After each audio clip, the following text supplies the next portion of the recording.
Harry Huffman is a professional dancer and has successfully competed and coached all over the United States. He combines his talents of dancing, speaking, and masterful storytelling to create a unique, inspirational, and humorous experience that will leave a lasting impression on your audience. I'm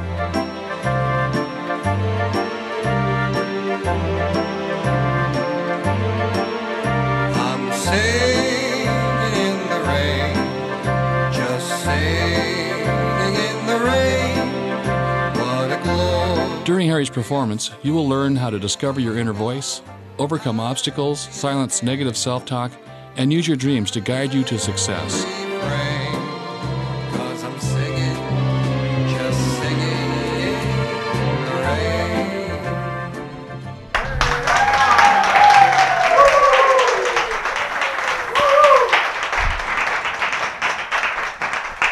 I wasn't always able to dance.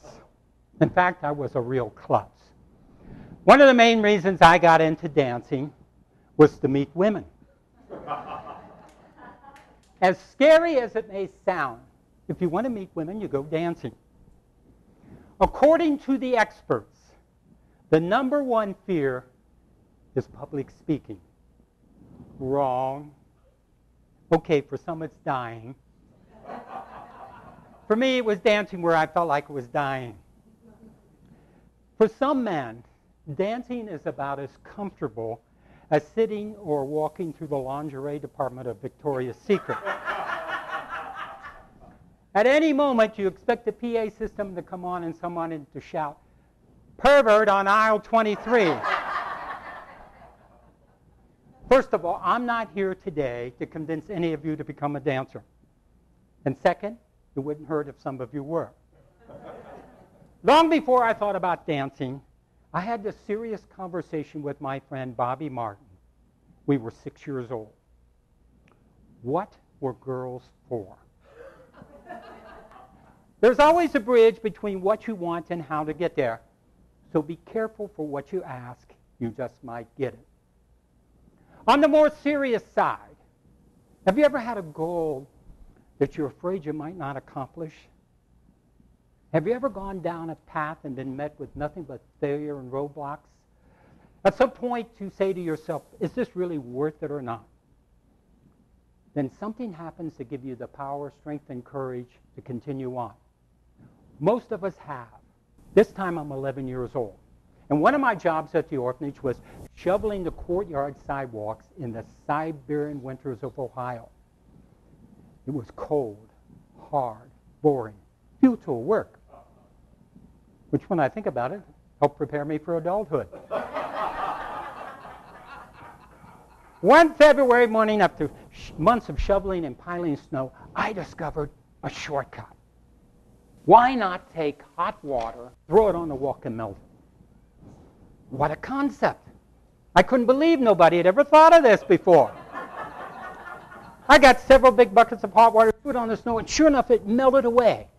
There before me lay a clear path from the convent to the church. My mission accomplished, I went upstairs to check out my handiwork by the dormitory window. It was here I learned two important lessons. One, shortcuts don't always work, and hot water freezes fast. From my perch, I watched as the first nun made her trek to morning mass. Her head was bent over a prayer book, and her fingers were busily working her rosary beads. I watched with a strange combination of fascination and horror as her feet flew up and met her face in a perfect jackknife.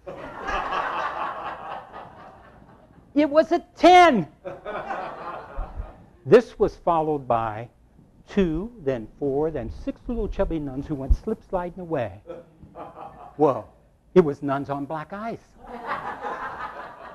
They looked like drunken penguins sliding down a bowling alley. Wham! A strike. Yes! This was big trouble for Harry Huffman. Now, I was fast. I could run like the wind.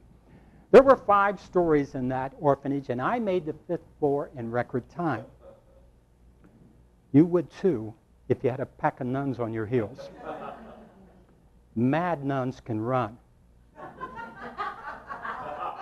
Have you ever had your dream crushed before your very eyes? But sometimes something or someone comes along and makes a difference.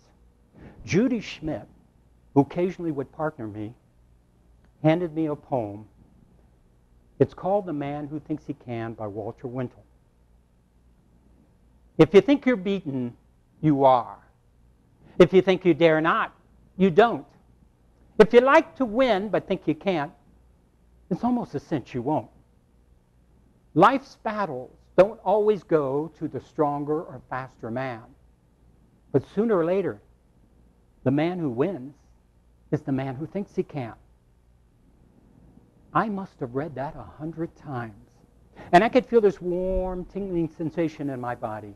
And I knew that somehow, some way, I was going to make it.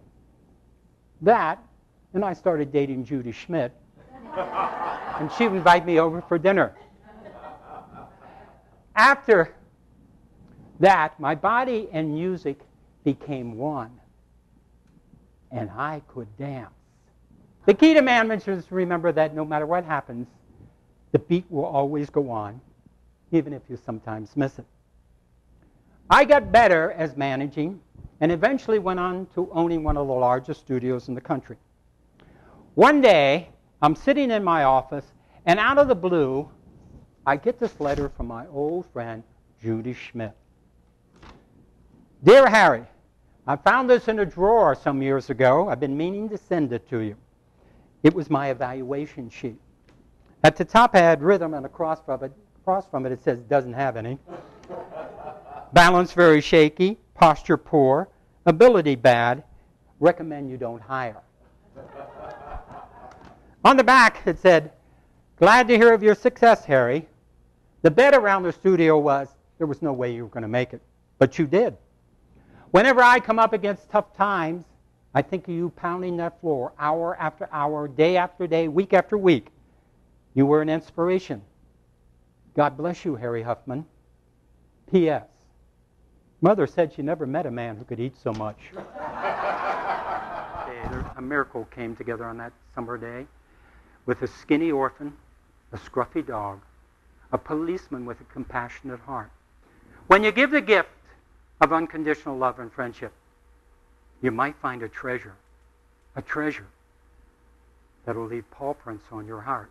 I learned that if I directed my inner voice, and I directed it in a positive way, positive things would happen. If I directed it in negative ways, negative things would happen. Napoleon Hill said, every failure, every heartache, every adversity carries with it a seed of equal or greater benefit. I am Harry Huffman, orphan, survivor, dancer, speaker, dreamer. We'll see if we get them.